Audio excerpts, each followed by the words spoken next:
XSFM입니다. I, D, W, K. 그 아실의 유승균 PD입니다.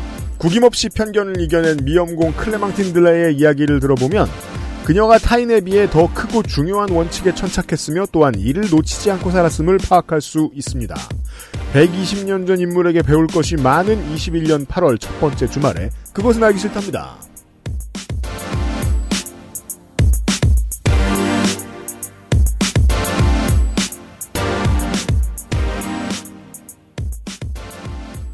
손희상 선생이 안 가고 계시네? 아, 그러게요. 네. 홍 박사님이 아직 안 오셨네요. 홍 박사님은 곧 오실 겁니다. 네. 가시기도 했지만. 가시기도 했고. 시간의 상대성이죠. 네. 네. 파리에만 살다가. 네. 시골에 발령을 받아서 시골로 가시더니. 사람이 되게 여유로워졌어요. 네. 마음이 편해지고. 네. 네. 그래서 이런 20쪽짜리 고서적도 뒤져보고 이러시는 것 같아요. 네. 이 책은 지금도 찾아보실 수 있고요. 네. 짧은 책이지만 많은 이야기를 담고 있었습니다.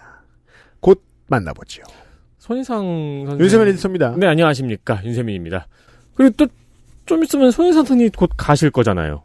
그렇죠. 제가 갈 때쯤 되면 홍 박사님이 오시겠죠. 그럼요. 이미 간 홍 박사님은 또 오시고. 그렇죠. 뒤죽박죽이네요. 인터스텔라야? 현대입니다, 이것이. 이렇게 오감이 자유롭고 앞뒤가 막 뒤죽박죽한데. 네. 타인을 이해해야죠, 청취자 여러분. 네. 더불어 저도 가죠? 얘도 갑니다. 네. 그리고 정은정이랑 홍성갑이 와요. 네. 남양주에서.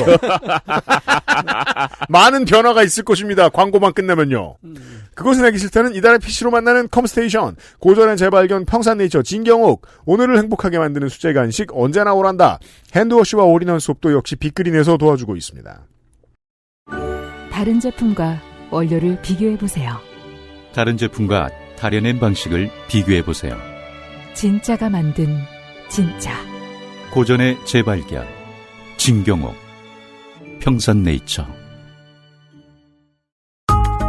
무엇을 모르는지 모르겠다면 컴스테이션에 문의해 주십시오. 데스크탑에 한해서. 주식회사 컴스테이션. 대출이자 42만 원이 나갔습니다. 관리비 23만 원이 나갔습니다. 가스비. 카드 대금 147만 원이 나갔습니다. 다 가져가라, 다. 당신의 머리카락이 원형으로 800모 나갔습니다. 네, 그럼요. 그것만큼은 안 될 일이죠. 13년간 이어온 빅그린의 노하우로 당신의 모발을 지켜드릴게요.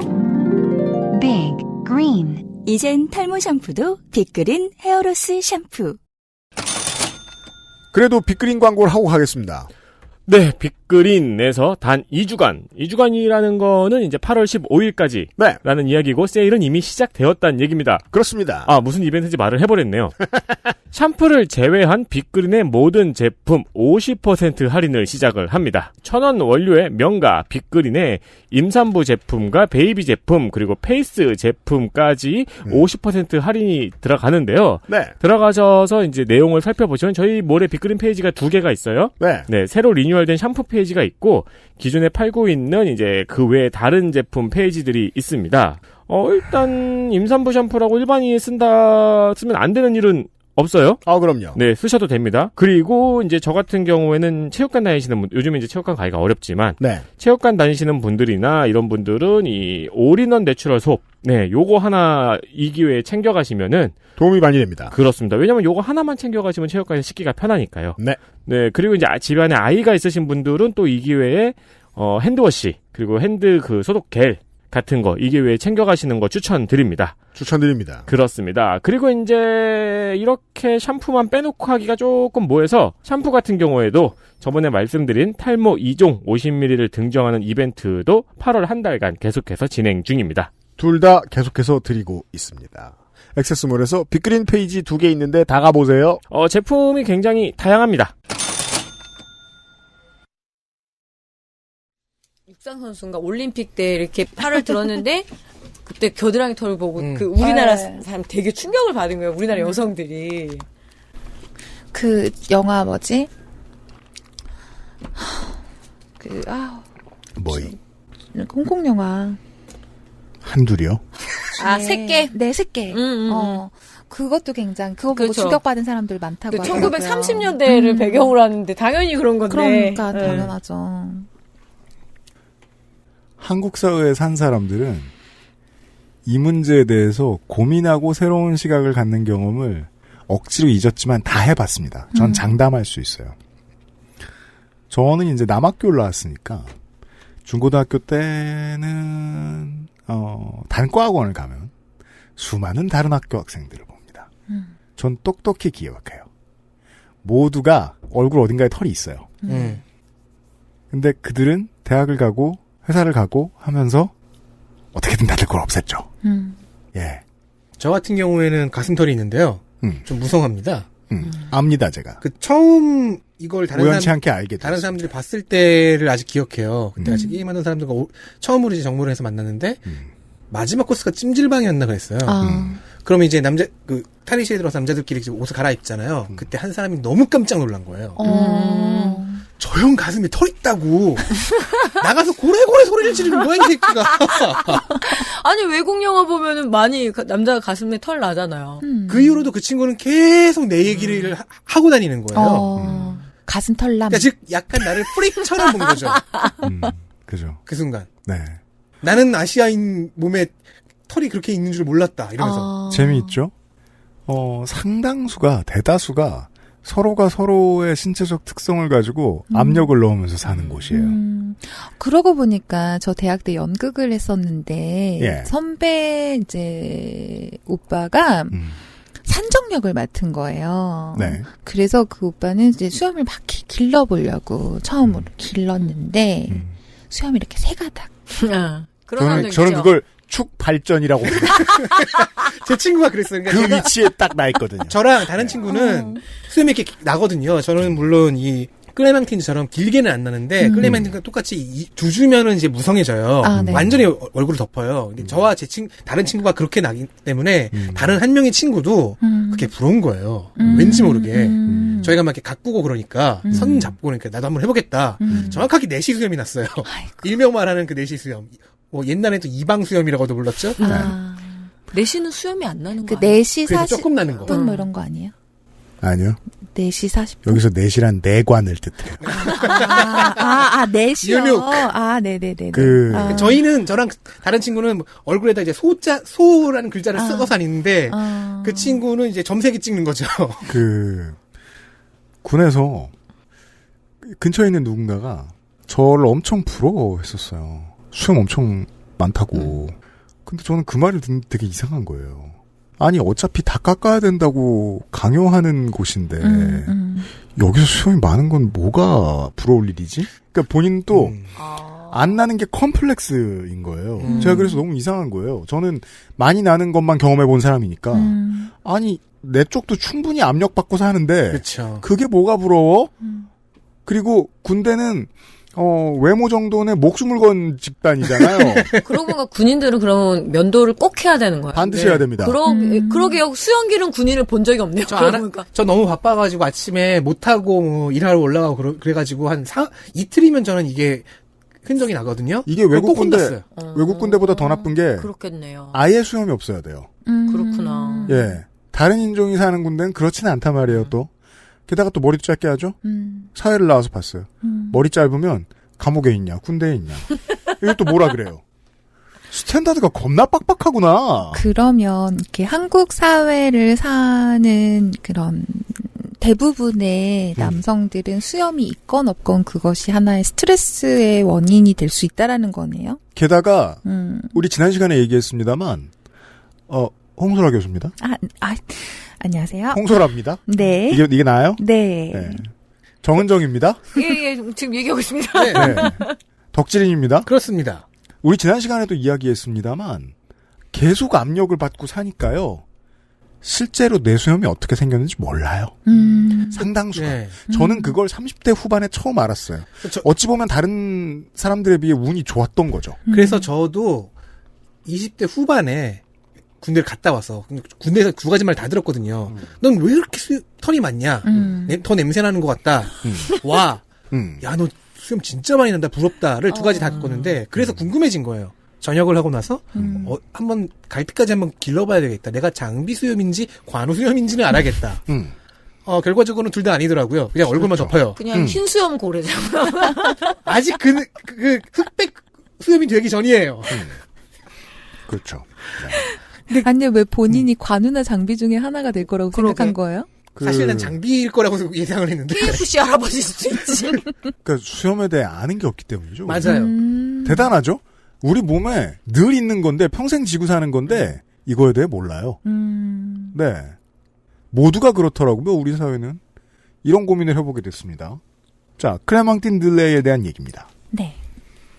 클레망틴이 더욱 유명해진 것은, 그러니까 일단은 수염난 여자로 유명했지만 더욱 유명해진 것은 남성복을 입고 다녔기 때문이에요. 일단 또 이게 사진을 보면 힘께나 쓰게 생겼기 때문에 더더욱이 이걸 알아보기 어렵다가 나중에야 발견하게 돼요. 아, 이 옷은 하고. 그리고 기골이 좋으면은 웬만한 옷은 다 수트빨이요. 네, 빨이 딱 나와요. 그렇죠. 당시에 프랑스에서, 아니 세계 곳곳에서 자신이 원하는 대로 옷을 입을 권리, 특히 여성이 치마가 아니라 남성처럼 바지를 입을 권리는 꽤나 늦게 인정받았습니다. 네. 프랑스에서는 여성이 남성처럼 입으려면, 그러니까 바지를 입으려면 허가가 필요하다라는 사문화된 법이 2013년까지 존재했습니다. 하도 안 쳐다보다 보니까 법에서 빼는 것도 생각을 안 한 법들이 많죠. 네. 이 법이 제정된 건 1800년이었는데요. 따라서 1900년대 초를 살던 클레망틴이 남성복을 입기 위해서는 당국의 허가를 받아야 했습니다. 법으로 따지면 2000년대의 사람들도 여성이면 프랑스에서 바지를 입는데 문서가 필요할 수 있었다. 네. 뭐 한국에서는 교복이 그랬죠. 그러니까 저 다닐 때는 저도 불현듯 그게 떠올랐죠. 다니던 고등학교는 바지가 있는 데였거든요. 네. 그러니까 되게 다른 고등학교 부러워했었고. 그렇죠. 그럼요. 부러울 만하죠. 네, 근데 또 바지를 입는 계절을 딱 결정해 주는 거. 여름엔 또 안 돼.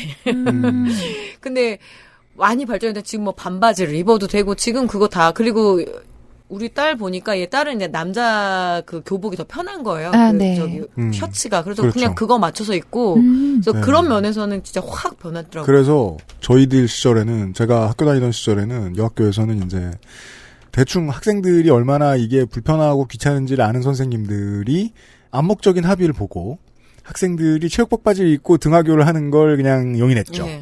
그게 그나마 해줄 수 있는 거였던 거죠.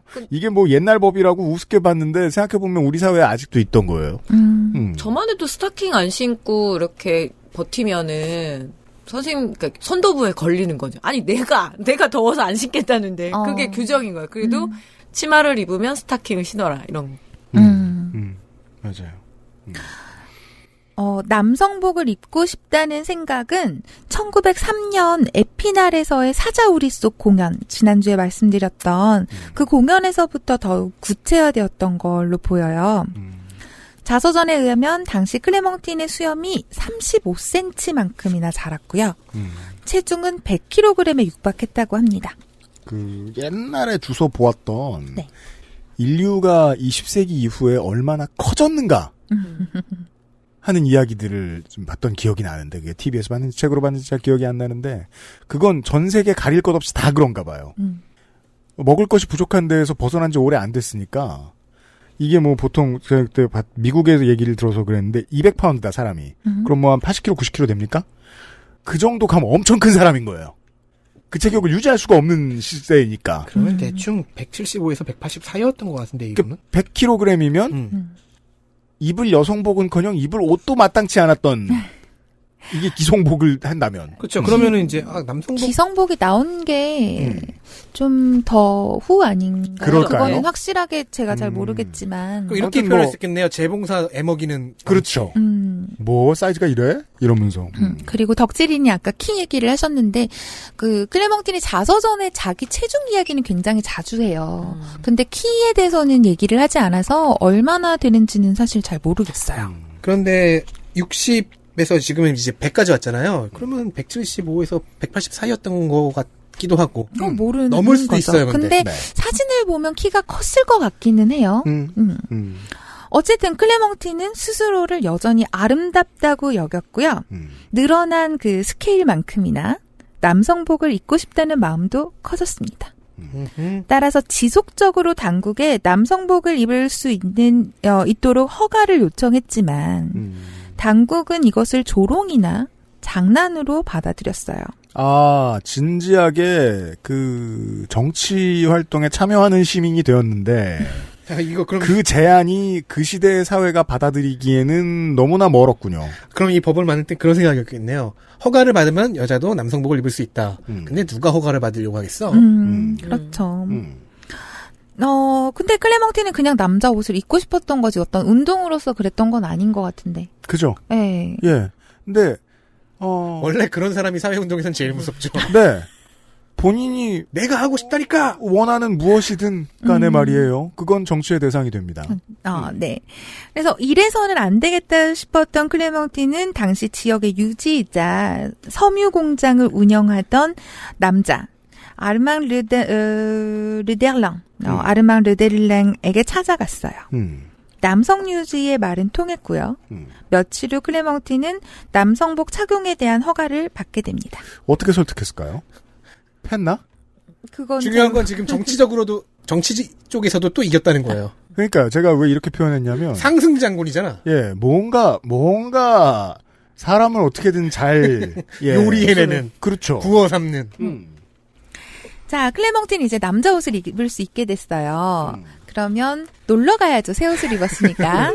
그런 겁니다. 네. 예. 클레멍틴이 가장 먼저 간 곳은 프랑스의 수도 파리였습니다. 네. 사실 파리의 거리를 거닐었던 여성들 중에서는 바지를 입었던 분들이 좀 더 많았죠. 클레멍틴 전에도 있었어요. 가장 많이 알려진 인물은 소설가 조르주 상드가 있어요. 네. 영화도 나왔어요. 이 장면 관련해서. 네. 1830년대인데요. 당시를 살던 상드에게 있어서, 상드라고 하겠습니다. 상드에게 있어서 남성의 옷은 사회가 여성에게 기대하는 것. 그러니까 얌전하고 순종적이며 자신의 치장에 오랜 시간을 들이고 실속이나 지식보다는 거칠애나 표면적으로 보이는 것에 더욱 신경을 쓰는 것. 또한 그 모든 것을 스스로가 아니라 남편을 위해 할 것으로 단순화되는 모든 제약에서 벗어나게 해주는 것이었어요. 또 그로 인해서 그러니까 이것을 벗어나고자 했던 상드의 모든 시도에 대한 대가는 우리가 상상할 수 있는 것 혹은 그 이상이었죠.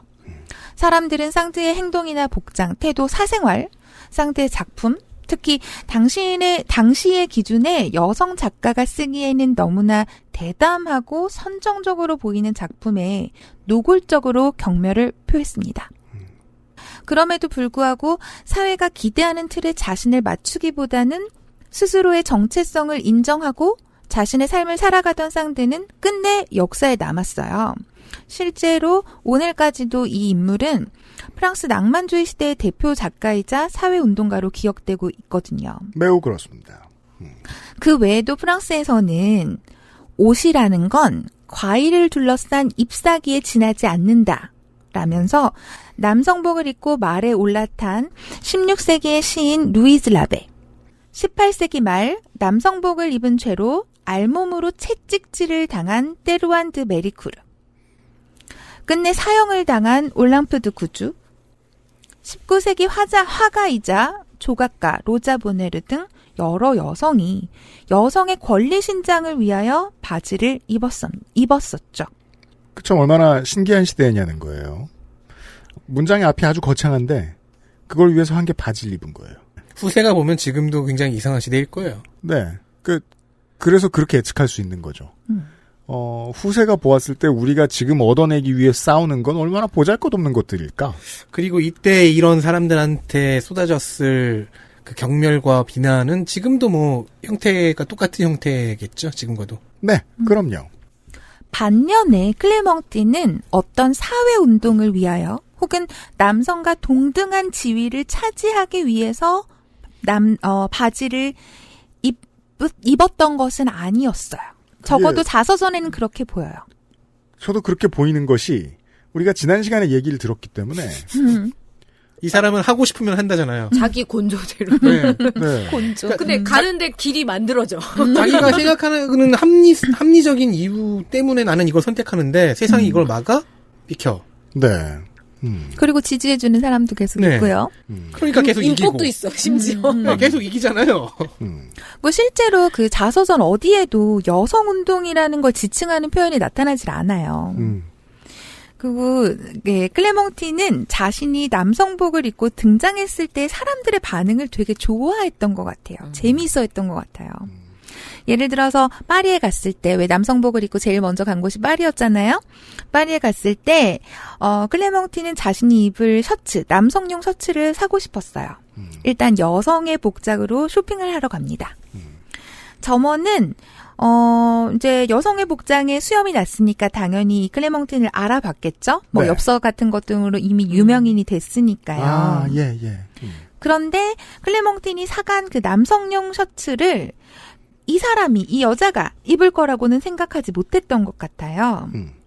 클레몽틴은 가장 큰 사이즈의 남성용 셔츠를 사갔고요. 30분 정도 후에 이번에는 남성복을 입고 클레몽틴이 바로 그 가게에 다시 돌아와요.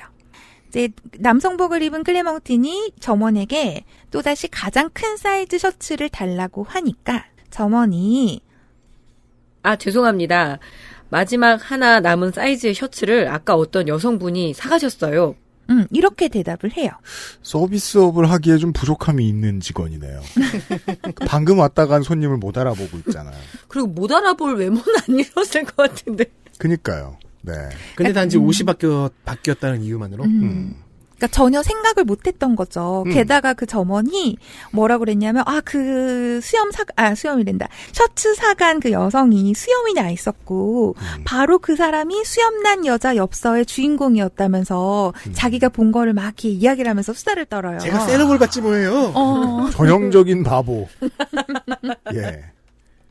남성복을 입은 클레몽티는 끝까지 자신의 정체를 밝히지 않고요. 농락한다. 나가기 전에는 그 여성 점원에게 악수를 청해요. 클레몽틴한테는 이게 재밌었던 거예요. 자신과 악수를 하면서 점원이 얼굴을 붉혔다고 해요. 그것도 재밌었던 거예요. 이런 걸 재밌어하는 모습, 이것은 남들과 조금 다른 자신의 모습을 받아들이고 또 거기에 대해서 자부심을 가지지 않으면 쉽게 나올 수 없는 모습이라고 보거든요. 예를 들어 이제 조르주 상드 같은 작가다. 라고 생각하면 이게 이제 제가 가끔 옛날 얘기하면서 그런 말씀 드렸는데 20세기 초에는 조선에서도 연예인이 주로 작가예요. 소설가고 시인이고. 그들이 연예인이 된다는 건 어떻게 알 수 있냐면 잡지에 그들의 사생활을 캐요. 그 사람들이 사귀면 그 얘기도 전달하고. 진짜 연예인입니다. 대관종들이에요. 조르주 상드는 그 한복판에 있던 사람이고 게다가 글을 배운 사람이에요. 흔치 않은 그 시절에. 그리고 남친이라는 사람들은 거의 다 글을 배운 사람이에요. 그러고 살면 내가 사회에 끼치는 영향과 나로 인해서 변하는 사회에 대해 알죠. 근데 이 양반은 다르죠. 그걸 크게 신경 안 쓰면서 바꿔나가고 있는 거죠. 물론 사회운동가는 아니었어요. 그런데 클레몽틴은 불의를 그냥 넘기지 못하는 사람이었습니다. 주로 이기니까. 그러니까 내가 보기엔 이게 합리적인데 왜 그렇게 안 해? 그렇죠. 에피소드를 하나 더 소개를 해드릴게요. 네. 1916년 겨울이었습니다. 그해 겨울은 꽤나 추웠다고 해요. 1차 세계대전이 1914년에 발발해서 1918년에 끝났죠. 네. 그러니까 전쟁 중이었어요. 당시 분위기가 조금 상상이 되시나요? 이렇게 길어질 전쟁인지 모르고 귀족 자제들이 참전했다가 다 죽어나가고 모든 나라들이 분위기가 크게 안 좋아지죠. 네, 도시는 흉흉해졌고 날씨마저 추워서 한낮에도 거리에 사람들이 다니지 않았어요. 당연히 클레몽틴의 바에는 손님이 별로 없었겠죠. 그런데도 매일같이 바에 찾아와서 편안하게 시간을 보내는 사람들이 있었는데 바로 그 따옹시에 주둔하던 군대의 고위급 간부들이었습니다. 아우, 얄미운 카공종 같은 그런 카페 주인 입장에서는. 네. 전직 카페 주인 말씀하고 네. 계십니다. 아, 메뉴도. 그럼 오늘은 전직 카페 주인으로서 앉아 계시군요. 그렇습니다. 네. 깜빡하고 소개를 안 했더라고요. 농부의 딸이자 전직 카페 주인. 돈가스도 팔았어. 왜 망했는지도 알려주셨습니다. 네. 경양식집. 네.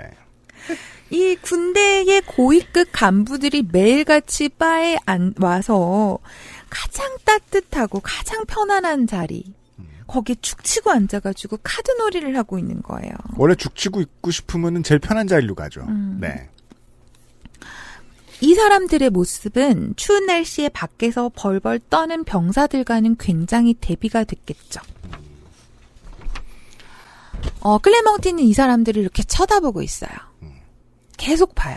저것들이 언제까지 저러고 있나. 2시간쯤 봐요. 그러니까 이제 못 참겠는 거예요.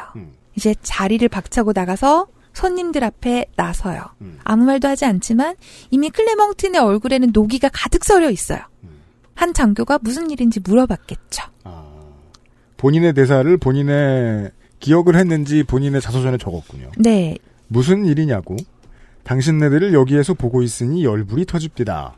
당신네들은 따뜻한 역이 있지만 저 밖에 있는 당신네들 병사들은 추워서 얼어 죽겠수다. 저희들은 당신네들과 똑같은 사람이 아니랍니까? 장교는 이제 변명을 해야죠. 장교는 밖의 병사들은 그저 군수품을 지키고 있고 그것이야말로 그들의 임무다 이렇게 말을 했고 클레몽티는 화가 더 났습니다.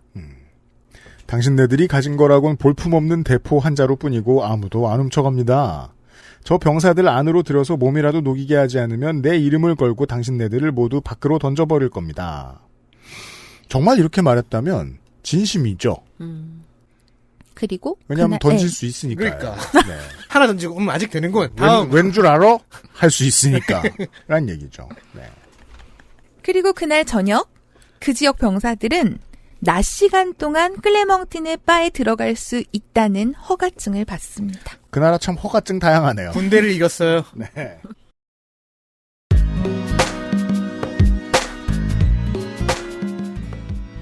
이렇게 클레몽틴의 자존감, 수염에 대한 자부심, 다른 사람들의 반대나 혹은 자신의 두려움 이런 것에 굽히지 않는 성격에 대한 에피소드가 자서전의 곳곳에서 나타나요. 이렇게 당당한 클레몽틴에게도 시련이 찾아옵니다. 자서전의 한 대목을 다시 인용하려고 해요. 예. 평화로운 시기에 수염난 여자는 별 문제가 되지 않았다. 그러나 전쟁이 터지자 수염난 여자는 위험한 인물로 인식되었다. 이게 어떤 일이 있었냐면요. 네. XSFM입니다.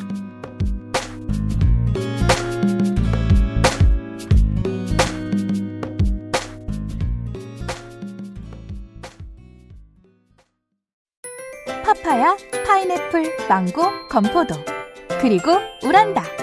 열대과일 가득한 수제강정 언제나 오란다. 내장 그래픽을 갖춘 안정적인 CPU, GPU의 가장 적절한 메인보드, 하드디스크만 써본 분들은 상상조차 하기 힘든 속도의 M.2 SSD, 기능성과 디자인을 모두 충족하는 케이스까지 이달의 PC로 빠르게 구매하실 수 있습니다. 010-8279-5568 원하시는 다른 어떤 사양도 대처할 수 있는 컴스테이션에 문의하셔도 좋습니다. 주식회사 컴스테이션. 구스베리 추출물로 모근을 더 건강하게, 자연 유래 성분으로 자극 없는 세정력, 뛰어난 보습 효과와 영양 공급까지.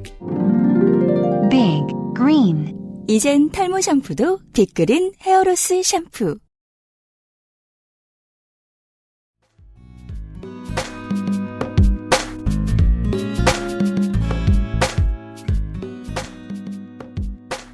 (1914년이에요) 1차 세계대전이 발발하기 직전이에요.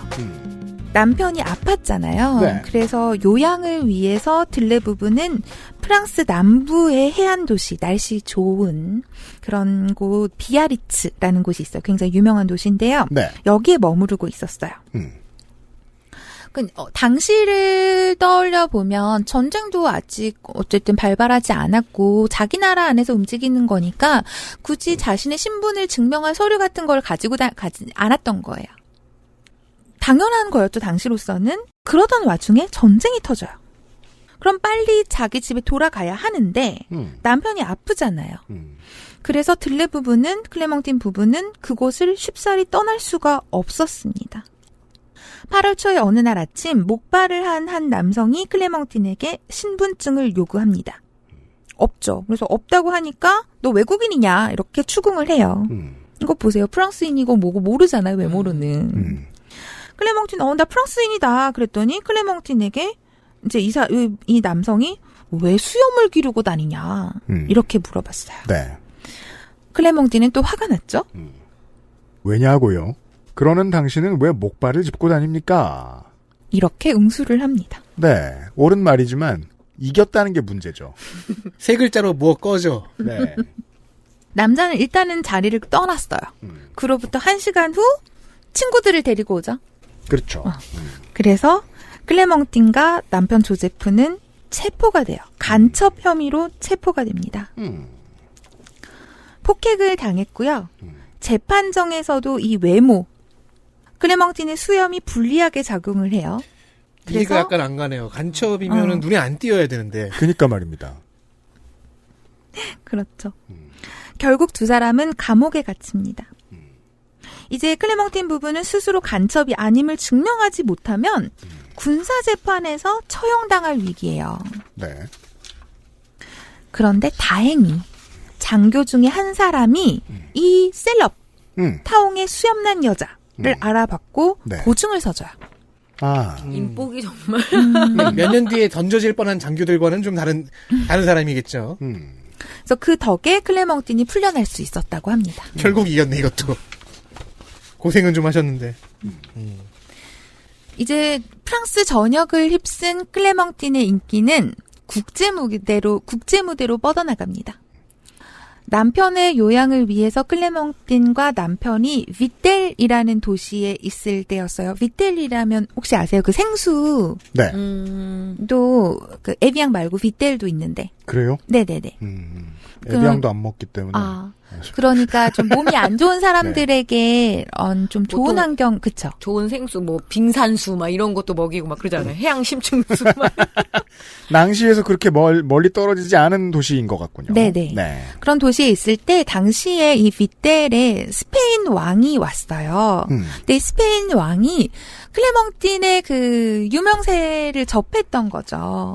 그래서 만나보고 싶어 했어요. 그래서 클레몽틴이 직접 기차역으로 이 스페인 국왕을 맞으러 가기도 했고요. 그리고 그것에 대한 화답으로 스페인 국왕이 클레몽틴을 마드리드에 초대하기도 했습니다. 출세했네요. 진짜로. 위텔에 이집트 왕도 왔는데 이것을 맞이한 것도 클레몽틴이었고요.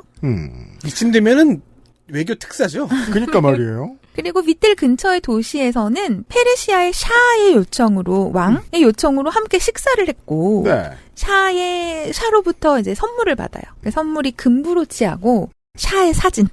뭐 간첩이라고? 그건 비쌌겠네요. 이거는 엿먹이는 거죠. 날 간첩 혐의로 뭐라? 외교를 하겠어.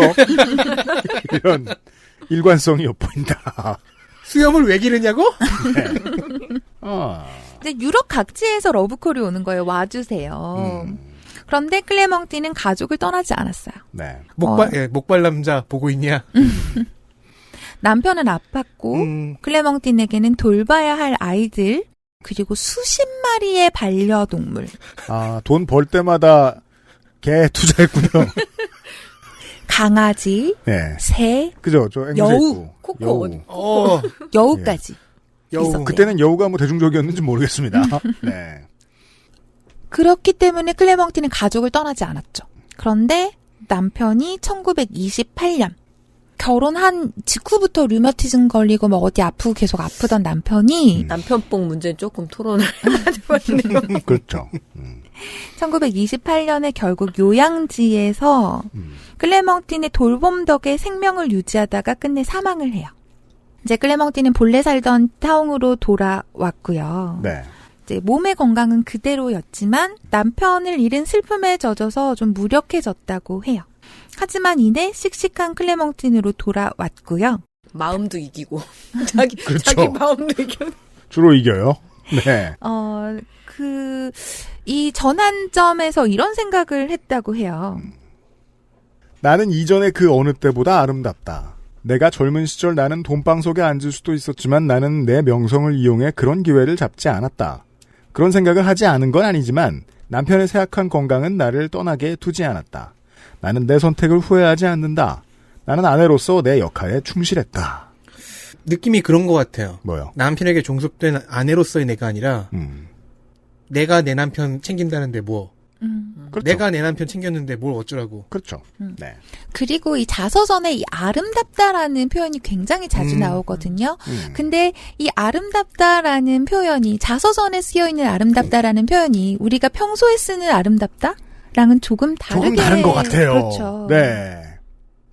그냥 이뻐서 하는 소리가 아니에요. 약간 자기 자신의 존엄성을 이야기하는 듯한 느낌. 그러니까 말이에요. 그쪽에서 가까운 것 같아요. 네. 예. 이제 남편이 사망하고 나서는 클레멍틴의 삶의 모습이 조금 달라졌어요. 클레멍틴의 수염난 여자의 바 다시 문을 엽니다. 아, 네. 신랑하고 같이 하던 네. 가게. 이제 클레멍틴의 바는 그저 술만 마시러 오는 곳이 아니라 클레멍틴이 주인공인 공연의 장소가 됐어요. 아, 본격적인 자기 기획사를 차렸습니다. 이 클레멍틴에 대한 책을 집필한 기자가 있는데요. 이 기자가 그 이른바 프릭에 대한 그 책을 되게 많이 썼더라고요. 파트릭 파스키에 따르면 이곳이 프랑스의 카페 콩세르의 원형이 되었다고 평가해요. 카페 콩세르라고 하는데요. 네. 카페는 그 카페고요. 콩세르는 콘서트예요. 콘서트. 네. 19세기 프랑스어 사전을 찾아보니까 이 카페 콩세르는 대중이 모여 소설 낭독이나 노래 및 오페라의 장면 등을 즐기는 작은 카페. 클럽 주인이 되셨구나. 네. 약간 라이브 카페 같은 그렇죠. 느낌이죠. 네. 작은 공연장. 네. 미사리 붕은 아닐 거고. 그죠? 미사리는 겁나 커요. 네. 그보다는 홍대에서 제일 잘 나가는 라이브 카페, 라이브 클럽을 하나 가지신 거예요. 그렇죠. 그래서 처음에는 이 카페 콩세르가 식사나 음료에 대한 값을 지불하는 정도였는데 점차 입장료를 받으면서 뭐 오늘날의 극장이나 콘서트 홀의 형태로 발전되어 갔다고 해요. 그러면 어떤 일정한 공연 문화의 시조가 됐군요, 이 양반이. 물랑루제의 시조군요. 모르겠습니다. 그렇게도 볼 수 있나? 모르겠어요. 네. 클레멍틴의 공연에는 그의 딸과 반려동물인 앵무새 코코. 아, 그렇죠. 코코. 네. 말을 잘. 애들한테 욕처하던. 또 자주 출연했습니다. 앵무새 오래 살죠. 맞다. 친구였던 강아지는 갔을 거지만. 그렇죠. 뭐 다른 앵무새였을 수도 있죠. 네. 어쨌든 이 수염난 여자의 바는 아주 인기가 좋았겠죠. 그래서 프랑스 전역에서 온 손님들이 넘쳐났고 어떤 사람들은 영국이나 아일랜드에서 오기도 했대요. 명소가 됐어요. 네. 네. 그리고 아시다시피 클레멍틴은 을의 싹싹한 어떤 바의 마담이 아니었죠. 뭐 술 취한 손님들이 수작을 걸거나 소란을 피우면 뭐 바 밖으로 쫓아내고 던져서. 그렇죠. 네. 그 앵무새는 손님을 바디슬램의 시조죠. 네. 그리고 그 앵무새는 이제 손님을 조롱하는 말들을 자주 했습니다. 욕쟁이 할머니가 아니라 욕쟁이 앵무새 클럽. 네. 그리고 이제 남편이 사망하고 나서는 영국의 에드워드 8세를 비롯한 여러 저명 인사들의 초청을 받아들일 수 있게 됐습니다. 그런 거 지난번에 불렀을 때 못 가서 미안하다 이런 메시지와 함께. 네.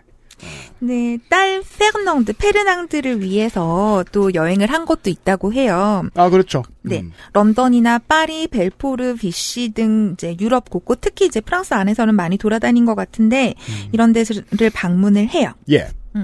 사실 페르낭드는 입양한 아이였고요. 조제프처럼, 그러니까 남편처럼 건강에 조금 문제가 있었다고 합니다.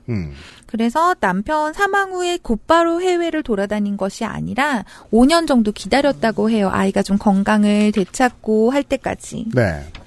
클레멍틴의 첫 해외 여행지는 런던이었습니다.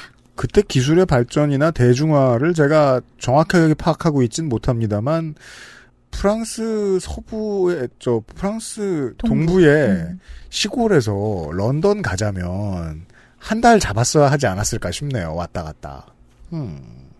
1932년 초에 간 거예요. 네. 딸을 데리고 런던에 도착을 했어요. 클레멍티는 프랑스인이죠. 네. 프랑스인들은 영국을 아주 싫어합니다. 특히 영국의 음식을 아주 싫어합니다. 아, 그래요? 프랑스 사람만 싫어할까요? 제가 볼 땐 영국 사람들도 별로 좋아하지 않는 것 같은데. 그 사람들이 하도 싫어하니까 저처럼 모르는 사람이 영국 음식을 먹어볼 기회가 없잖아요. 어떤 영국 사람은 그렇게 얘기하더라고요. 그렇게 뭐 영국 음식을 먹어볼 기회가 없어서 못 먹어봤어요. 없으니까 못 먹어본 거다. 네. 이제 연초에 갔잖아요. 그러니까 이게 크리스마스랑 새해 시즌이다 보니까 일단 런던의 가게들은 모두 닫혀 있었고 호텔은 비쌌고 그런데다가 영국 음식은 우리가 먹는 것과는 달랐고 최악의 표현이죠. 이것은 먹는 게 아니다라거나 뭐 이런 걸 먹어. 우리를 기쁘게 하기에는 한참 멀었다. 맛 없네. 이거. 이 표현은 우리를 불쾌하게 하기에 충분했다보다 더 나쁜 표현이에요. 네, 이해됩니다. 여기서 우리는 프랑스인인 것 같아요. 그렇죠. 혹은 뭐 온 인류를 대표해서 하는 말일 수도 있어요. 인류가 기쁘기에는.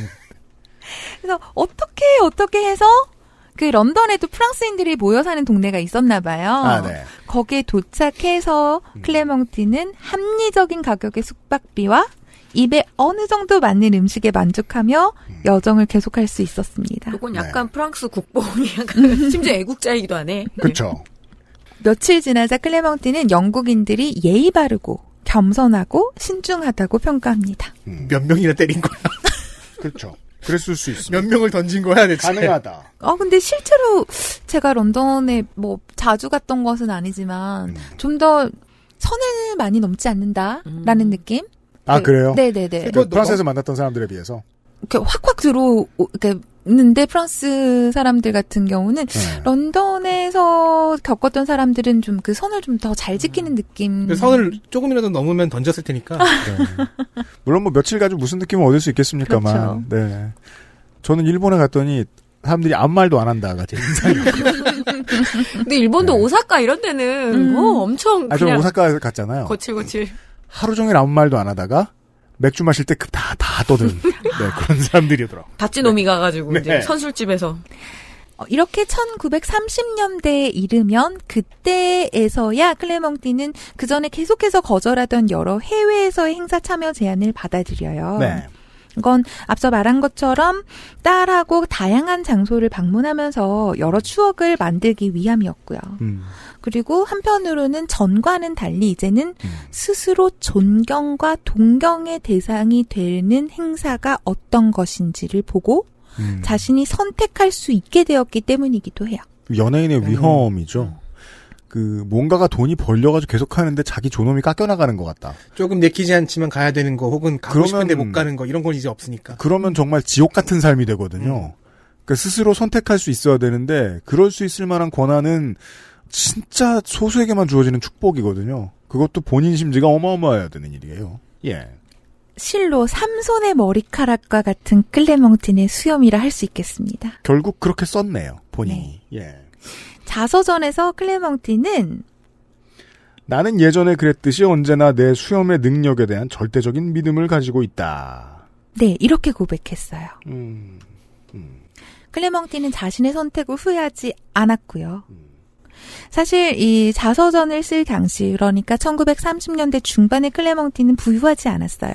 오히려 약간의 경제적 어려움을 겪고 있었던 것 같아요. 아, 예. 젊은 시절에 여러 제안을 받았었잖아요. 그리고 그 제안을 받아들였다면 부유해졌을지 모르죠. 네. 우울하고 겁이 많아지고 부자로 늙었겠죠. 하지만 클레멍틴은 자신과 마음이 맞고 자신을 좋아해주는 사람들과 함께하는 삶을 선택했고요. 자신의 삶의 풍성함을 공유하고자 이 자서전을 집필하기로 마음을 먹었습니다. 1934년에 이 자서전이 출간이 됐어요. 자서전이 어떻게 시작하냐면요. 나는 당신에게 내 나이를 알려주지 않을 것이다. 나는 여자이기 때문이다. 어떻게 해서 수염이 나는지도 말해주지 않을 것이다. 나도 모르기 때문이다. 중요하지 않다는 거군요. 혹은 이 두 질문을 평생 들었다. 네. 라는 뜻도 될 거예요. 그리고 이 질문이 중요하지 않다는 걸 알려주마. 그리고 이렇게 끝맺습니다. 지금 내 손에는 네덜란드에서 온 계약서가 들려있다. 앞으로 나는 내 추억에 얼마나 많은 페이지를 더할 수 있을까. 나는 오늘도 여전히 건재한 내 수염을 쓸어내리는 것에서 기쁨을 느낀다. 나는 딱 내 수염만큼의 나이를 먹었을 뿐이다. 글도 되게 잘 쓰네요. 그러니까 말이에요. 대필 작가가 써준 건가? 글이 쿨합니다. 네. 그로부터 5년 후 1939년 4월 19일 클레멍티는 이제 하얗게 새어버린 수염을 간직한 채로 사망합니다. 그의 묘비에는 클레망틴의 바람대로 클레망틴 들레 수염난 여자 여기에 잠들다. 오, 쿨. 그러니까요. 이렇게 적혀 있습니다. 쿨 병만 나면 이렇게 못 살아요. 진짜 쿨해야지. 향년 74세 정도 되셨네요. 이때 기준으로 장수한 거기도 하고요. 그러니까요. 진짜 이 타고난 장사들은 은근히 질투나게 잔병도 별로 없더라. 여튼 그건 제 고정관념일 수 있어요. 제가 이 클레멍틴 들레를 알게 된 건 굉장히 우연한 계기였어요. 네. 그 2021년에 올해죠. 그 프랑스와 독일 합작 문화 채널 아르테에서 살짝 다뤘어요. 그래요? 네. 이 클레멍틴 델레를 두고 19세기 말 20세기 초의 카다시안이라고 이제 불렀어요. 이게 카다시안가의 오늘날 사회에 던지는 메시지 중에 하나는요. 유명세를 돈으로 가장 잘 환산해낸 인물이거든요. 역사상 가장. 돈 또 올랐으면 세계 제일 부자 될 수 있었을지 모른다는 겁니다. 거기서는 막 카다시안에게 멍덩이가 있었다면 클레멍틴에겐 수염이 있었다 뭐 이런 식으로 이제 그 영상이 시작을 해요. 근데 그만큼 클레멍틴의 인기는 상상을 초월하는 것이었던 것 같아요. 아까 계속 제가 에피소드를 소개를 해드렸지만 파리의 점원도, 비아리츠의 장교도, 독일과 프랑스 사이의 세관. 이 에피소드는 이제 소개는 안 드렸지만 어쨌든 모든 사람들이 클레멍틴이 누군지 한눈에 알아봤거든요. 이 클레멍틴의 명성은 그 사람에게 클레멍틴에게 돈뿐만 아니라 독립된 개체로 살아갈 수 있는 힘을 제공했습니다.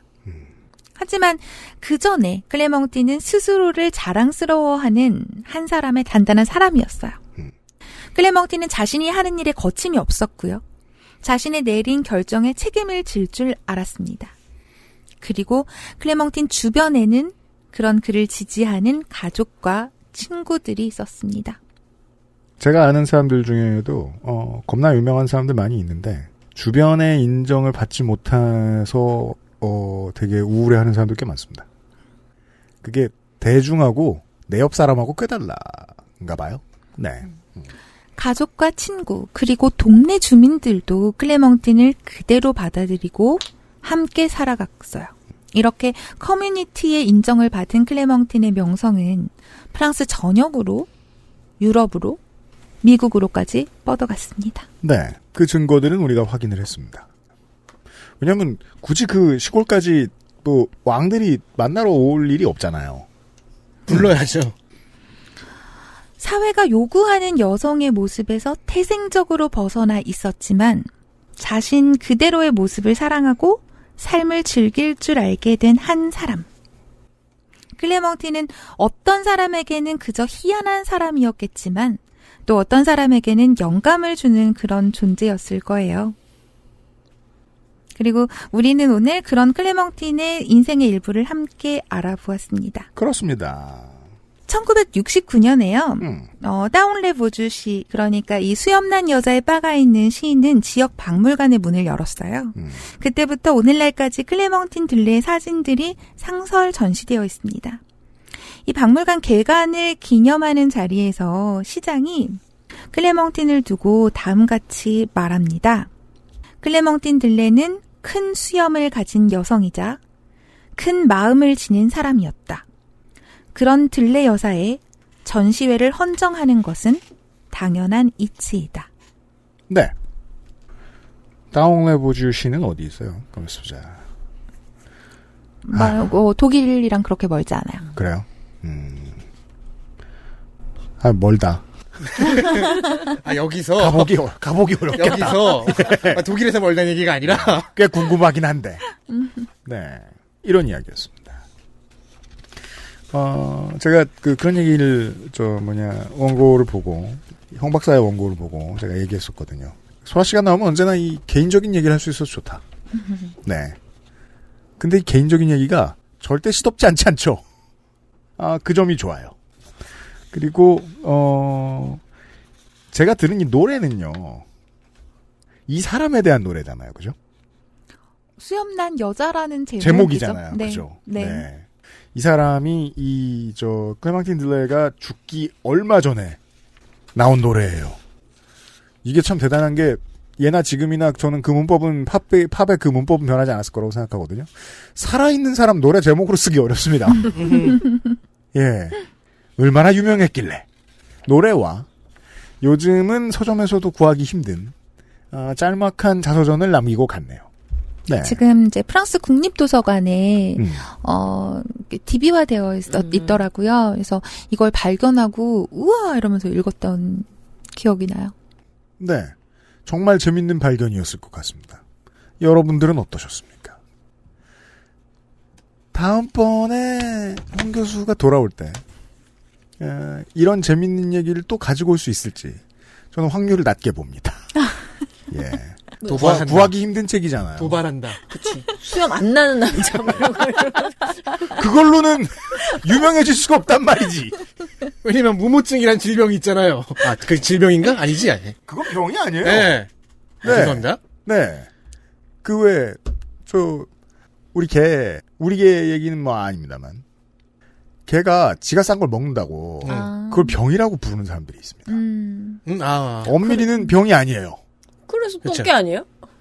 그냥 개예요, 그건. 그러니까. 개는 개예요. 자기 편 먹죠. 하는 일이에요, 그냥. 이것도 페이버릿 중에 하나인 거예요. 네.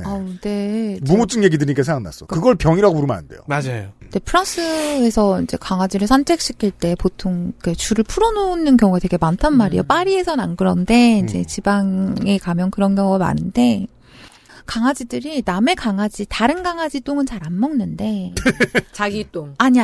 다른 개체의 똥, 다른 동물의 똥을 먹는다는 거예요.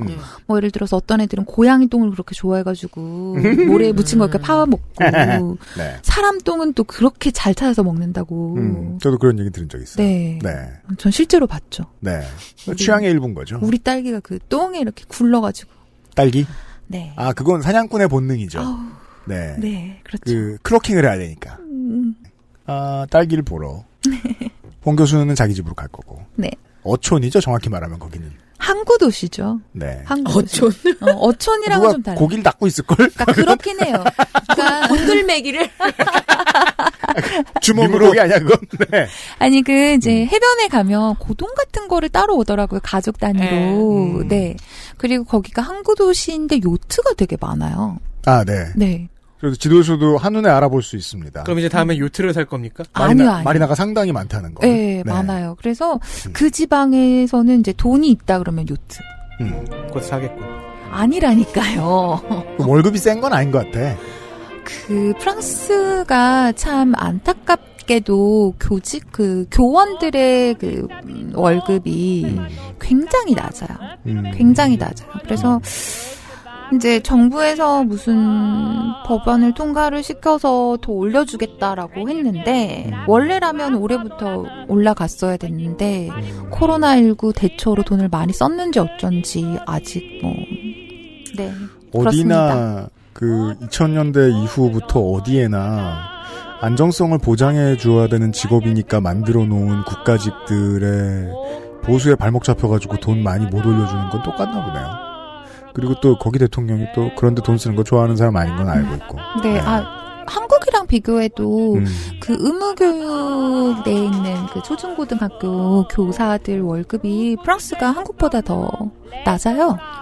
깜짝 놀랐어요. 작가님 아까 홍소라 박사님이 쓰신 작가님이었나. 근데 너무 적더라고요. 네, 그렇죠. 거의 뭐 폴란드보다 낫다고 적어놓으셨더라고요. 그러니까요. 지금은 폴란드를 무시하는 건 이제 아닙니다만 지금은 직업을 구했다고 좋아라 하는데 이제 얼마 안가 불만이 쌓일 날이 올 텐데 그래서 제가 위로해줬어요. 예, 원래 국가직은 월급이 있어서 좋은 게 아니다. 연금을 보고 이제 버텨야지. 아이, 대출이 있어서 좋은 거다. 그렇다면 이제 대출을 끼고 확 빌려서 요트를 정원을 이렇게 한 다음에 양귀비를 키워가지고 당나귀 수입을 늘려라. 예. 양귀비 말고 뭔가 합법적인 거. 예. 양반들이 정말. 네. 방법은 나와요. 고생을 길게 해봐서 알 거 아니야. 예. 저는 그냥 침대에서 잘 수 있게 됐다. 그렇잖아요. 그것만으로도. 네. 네. 집이 기울지 않고. 그럼요. 이제는 공이 안 굴러가요. 내가 언제나 못 먹고 못 사는 사람들 얘기하고 예를 들 때 홍소라 예를 참 많이 드는데 어디 가가지고 예. 김치 없이 김치찌개 만들어 먹은 얘기 빼고는 가장 불행한 얘기네. 기울어진 집. 자, 홍소라 교수 내년에 다시 만나요. 네. 수고 많으셨어요. 감사합니다. 그럼 네. 내년에 가려 나갈 때까지. 남양주의 친척들도 다시 만나요 나중에. 우리 왜 온 거야? 저녁 먹자고 불렀지. 감사합니다. 감사합니다. XSFM입니다.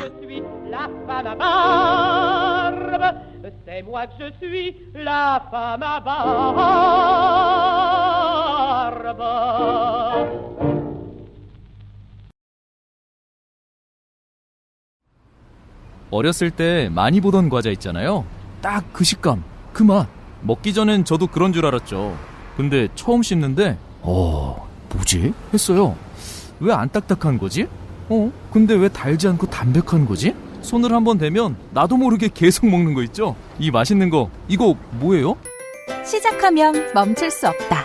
잘 만든 수제 강정. 언제나 우란다. 녹용 중 으뜸이라하여 시베리아 알타이 지방에서 자란 사슴뿔 인삼 불로장생을 위한 원료 중 가장 높은 평가를 받은 것이 고려 인삼이었습니다. 버사 그 질긴 생명력을 벗삼아 면역을 생지황 냉기를 가진 뿌리 식물로 인삼 녹용의 온기와 만나 음양의 절꿀 제주산 봉개꿀 깊은 풍미와 진한 농도로 이 모든 것을 담아 신경옥 평산네이처.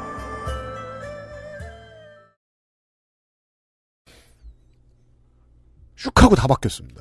프랑스에 있는 사람은 프랑스로 돌아가고 남양주에 있는 사람은 남양주로 돌아가고 손희상 선생이 돌아왔고 에디터가 다시 들어왔습니다. 네, 제가 다시 들어왔습니다. 뒤죽박죽 엉망진창입니다. 이번 주에 뉴스 아카이브입니다. 그리고 네. 시간을 다시 이제 돌리게 되는 거죠. 네, 제가 아직까지 스튜디오에 잡혀 있습니다. 예.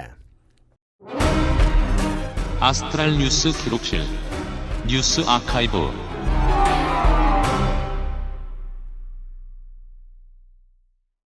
첫 번째 뉴스 아카이브는 소소한 해외 소식입니다. 14년 전, 2007년 8월 7일, 태국의 경찰 범죄예방부에서는 복무 규정을 위반한 경찰관에게 핑크색 헬로키티 완장을 채우기로 결정했습니다. 이게 뭐예요?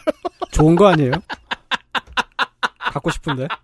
그러니까 이게 뭐야?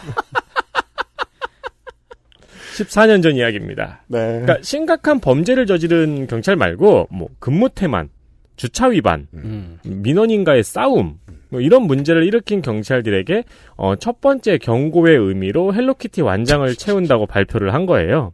당시에는 재미있는 아이디어처럼 전 세계에 보도가 되었어요. 근데 지난주에 우리가 돌아보면은 꽤 많이 왔다는 내용을 말씀을 드린 적이 있죠. 아, 맞습니다. 네. 지금 생각해보면은 경찰을 남성적인 이미지에 가두고 헬로키티를 여성적인 이미지로 만들어서 여성적인 이미지로 수치를 주겠다는 차별, 혐오적인 시선이 담겨있는 방법이죠. 그러네요. 네. 이게 이제 지금 와서 돌아보면은 보이는 거죠. 그때는 안 보였지만. 네. 근데 제가 봤을 때 이건 선물이 아닌가 싶기도 합니다. 그럴 수도 있어요. 이걸 갖고 싶어서 일부러 근무 태만을 저지르고 그럴지도 모릅니다. 파는 건 아니거든요. 안 팔잖아요. 네. 레어템이고. 물론 이 아이디어는 실행되지 않았습니다. 저희가 지금 얘기한 이 차별 혐오의 문제 때문은 아니었고요. 그 전에 앞서서 더 큰 문제가 있죠. 네. 전 세계의 헬로키티 매니아들이 반발을 했죠. 아, 이건 못 참죠. 네. 팔아라! 근데 아마 이 굿즈는 굉장히 인기가 있을 수 있어요. 네. 네. 참고로 헬로키티 아이템 최다 보유 기네스 기록자는 일본의 은퇴한 경찰관입니다. 손이상이 말한 대로입니다. 귀여워요. 갖고 싶고요. 아닐 리가요. 그 제가 아는 사람 중에 헬로키티 아이템 제일 많은 사람이 근육량이 제일 많은 사람이에요. 네. 아, 저랑 가까운 친구 중에도 테스토스테론 분비량이 가장 많은 사람. 가까운 친구 중에도 헬로키티 굿즈를 수집하는 친구가 있습니다. 네. 과격한 펑크 밴드를 하고 있습니다.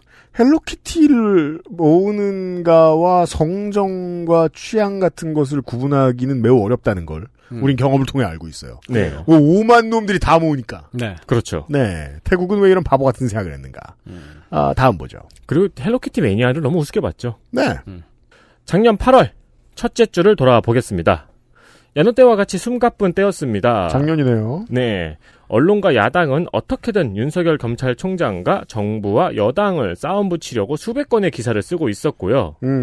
여당하고 윤 총장도 슬슬 말려 들어가고 있을 때였습니다. 여당도 말려 들어가지만 윤 총장이 더 적극적으로 말려 들어갔죠. 네. 왜냐하면 자기 이름이 높아지는 느낌이 팍팍 드니까요. 이게 사람은 이런 유혹에 이겨내는 사람이 흔치 않습니다. 그리고 이걸 이겨내려면 뭔가 관조적인 시선을 가지고 있어야 되는데 평생 바쁘게 살았던 고위공직자는 그런 능력이 없어요. 그렇죠. 네. 뭐 유엔 사무총장이라든가. 이게 뭐 지금 와서 누가 시작했고 어떻게 시작하는가를 돌아보는 게 의미는 없을 정도의 먼 길을 왔는데 네. 작년을 돌이켜보면은 언론에서 제발 싸우라고 절실하게 원하고 원망했던 부분이 컸죠.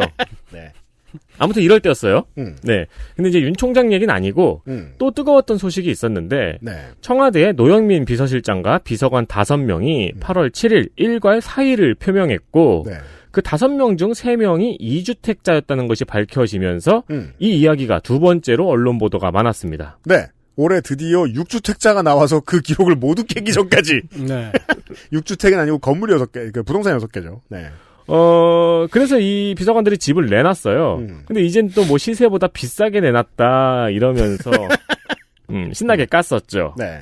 이때 MBC 스트레이트가 단독 보도를 냅니다. 2014년 재건축과 관련한 부동산 3법에 찬성했던 의원들 중에서 강남 3구에 아파트를 보유하고 있던 의원이 41명, 재건축 대상 아파트를 보유하고 있던 의원이 21명 있었다는 보도였습니다. 네. 자기 걸 팔기 위해서 법을 만든 거군요. 그 직접적인 이해충돌이 문제가 되었던 거죠. 아니라고 말할 방법이 없습니다. 그중에서 당시 미래통합당의 원내대표였던 주호영 의원은 재건축 3법 통과 직전에 은마 아파트를 팔고 반포주공 아파트를 샀어요. 그래서 23억이 넘는 시세 차익을 봤어요. 네. 반포의 아파트 2채를 갖고 있었던 이현승 의원은 26억의 시세 차익을 얻었고요. 네, 왕. 집 4채를 갖고 있던 박덕흠 의원은 무려 73억의 시세 차익을 얻었습니다. 네. 네. 그 당시에 박덕흠 의원은 나는 살기 위한 집을 갖고 있다. 네. 근데 집값이 올랐으니까 오히려 나는 손해다. 난 이거 안 팔 거고 살 건데 네. 세금만 많이 내지 않느냐. 그래서 화가 나는 사람이다라고 답변을 했습니다. 화가 나서 73억의 차익을 얻고 팔았습니다. 그래서 왜 내 채냐 갖고 있냐는 물음에는 답을 하지 않았죠. 내가 하루에 2시간 반씩 산다 내가. 네. 일하러 나간 시간에. 잠을 4번씩 옮겨서 자야 된다. 그러면서 이제 정부의 부동산 정책 때문에 뭐 나도 이 집값이 올라가지고 나도 곤란하다 이러면서 비판을 했는데 네. 박덕흠 의원은 그로부터 한 달 뒤에 가족 회사가 피감기관의 공사를 잔뜩 수주한 사실이 밝혀져서 네. 탈당하고 아직까지 조용히 지내고 있습니다. 그렇죠. 이게 지금 느낌이 뭐 뉴스 많이 보는 분들이면 살짝 오셔야 됩니다. 수사 결과가 나오지도 않고 언론이 말해주지도 않아요. 네, 이게 수사가 지금 진행 중인데 네. 엄청 지지부진합니다.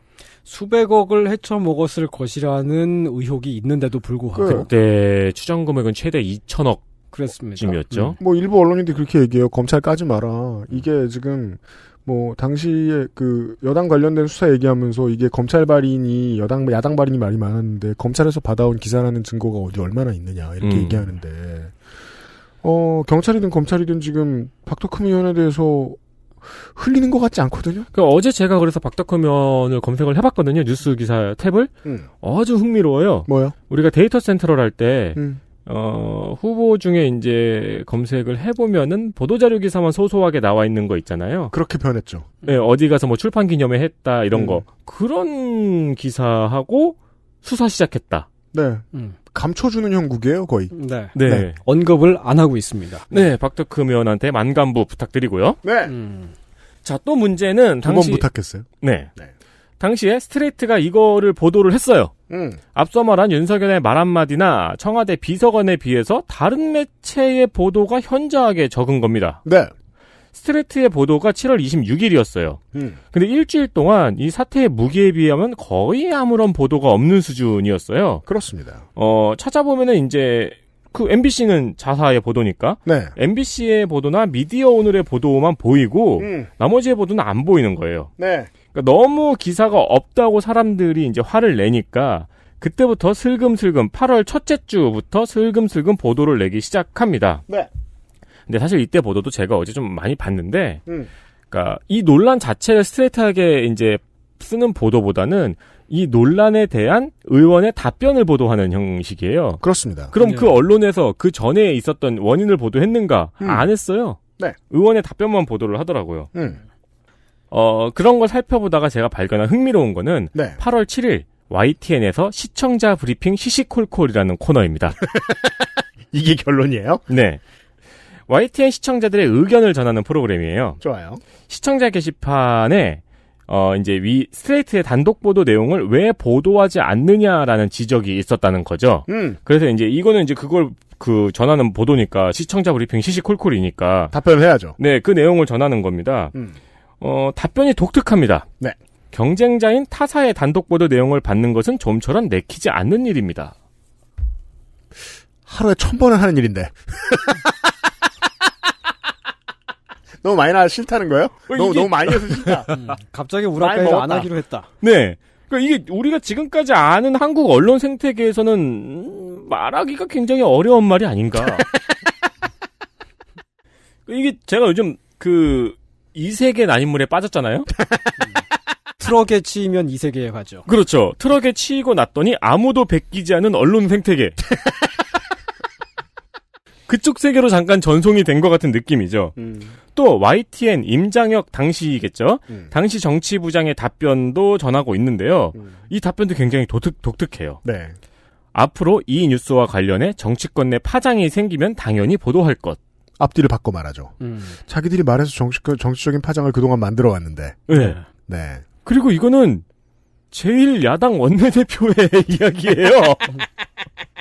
네. 굉장히 신기한 발언이죠. 그렇죠. 그러니까 정치권 내 파장이 생기지 않는다는 거를 확신하는 것 같은 느낌입니다.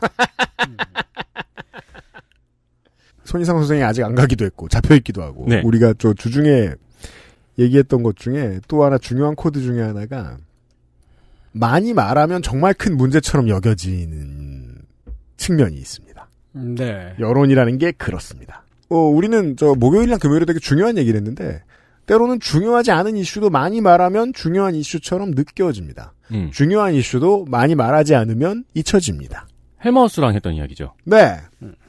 그걸 어느 시점이 되면 지금 이렇게 취재하고 있고 이렇게 편집 잡아주고 있는 언론인들도 인정하는 날이 올 거라고 저는 생각하는데 너무 긍정적으로만 세상을 보는 건 아닌가 걱정스럽기도 합니다. 게다가 요즘은 똑같이 맞아 들어가는 대꾸가 있잖아요. 야당들 부동산 전수조사 결과 왜 안 나옵니까? 그렇죠. 지난주에 지금 권익위가 그 조사 기간을 연장했다는 얘기까지 들었어요. 네. 이거 하나는 확실하잖아요. 그 전에 조사 대상에 비해서 협조가 안 되나 보다. 이렇게까지 늦어지는 걸 보면 오래 걸립니다. 그리고 이걸 내놓을 때 얼마나 많은 언론들이 이것을 퍼뜨려 주는가 지켜볼 법합니다. 네. 정말로 청백리를 원해서 저 정치인을 저렇게 괴롭히나? 라는 질문이 안 나올 수가 없잖아요. 뉴스 아카이브였어요. 뉴스 아카이브였습니다.